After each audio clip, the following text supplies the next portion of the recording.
Let's talk strategies. A key strategy to get the most out of your 3X slide is to understand the 3 types of exercises: sliding, reaching, and lunging. All right, let's talk sliding. I'm headed over to my 9-block. Let's talk about proper positioning. We're gonna start in a nice athletic position. We're gonna hinge in the hips, nice flat back, your head up, chest up, shoulder square, hip square, but I want your chin down. As you slide across the board, we wanna make sure that we keep that constant ground contact. Do not allow the opposite foot to come up off the ground. We wanna create that ground reaction force, changing levels, pressing down into the block as we transition laterally across the board. We can't forget about the other 2 planes of motion. The lateral, which is the frontal plane. Now we're moving into a sagittal, which is a linear slide.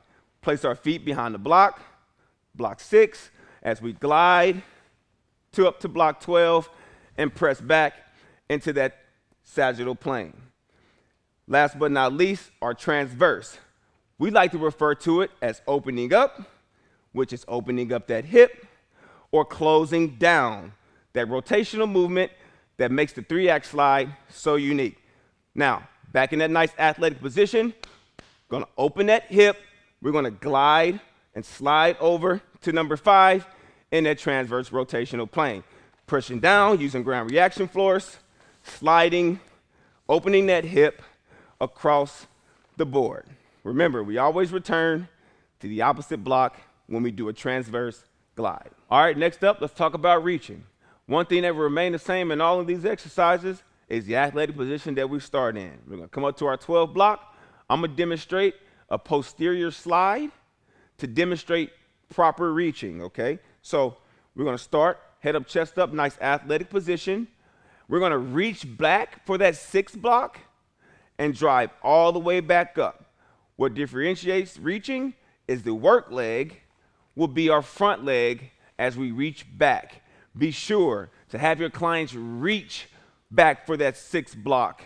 Now, by reaching, it gives them the safety and security to know that something is back there to stop their momentum so they can really get down deep into that posterior slide. Reaching. All right, team. Lastly, we have lunging. I'm coming over to my 9 block. Wedging my left foot up against that 9 block. And remember, athletic position is key. Head up, chest up. Nice hinge at the hips. Keep that chin down. Now, I'm going to demonstrate a lateral lunge. As I lunge out, I understand that this 3 block is here to balance and to give me a home base to land for. Keeping that knee bent, head up, chest up, driving back home to that 9 block, into that lateral lunge again. Notice how I'm able to get full extension with that opposite leg and really, really sink down deep, forcing me to give, once again, that ground reaction force as I push back against the block back to home position. Lunging. All right, team, let's talk about the 3 contact points. Now, we really want you to get creative with your exercises, but in order to do so, you must understand these 3 points. Now, throughout the exercises that we've already completed, we've utilized the feet as a contact point, but there are 2 more. One, your hands, other one, your knees. So we're gonna take off our shoe covers, place them on our hands, hop down in the push-up position, where we can talk about some different variations of push-ups using the slide board. So now, we're gonna open our hands up, going to the 11 block, and going to the 1 block.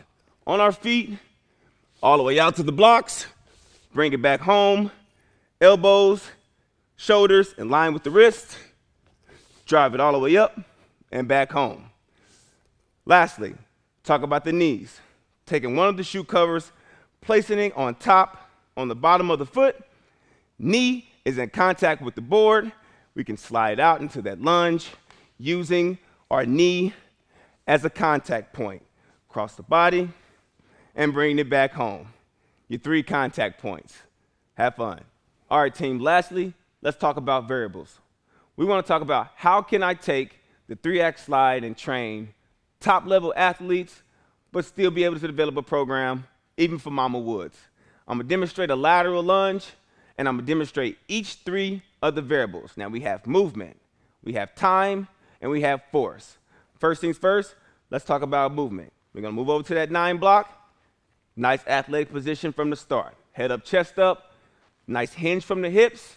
Shoulder blades backing down. And I'm going to go into that lateral lunge. I'm lunging all the way out, driving all the way back to that 9 block. Be sure to change levels. Get that ground reaction force going. But hey, I'm a top-level athlete. But if I want to develop a program for Mama Woods, she doesn't have that range. So let's bring that 3 block in to the center ring.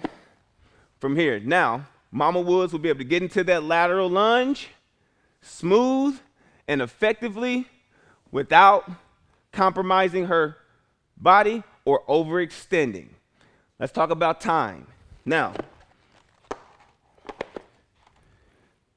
time can be used a lot of different ways.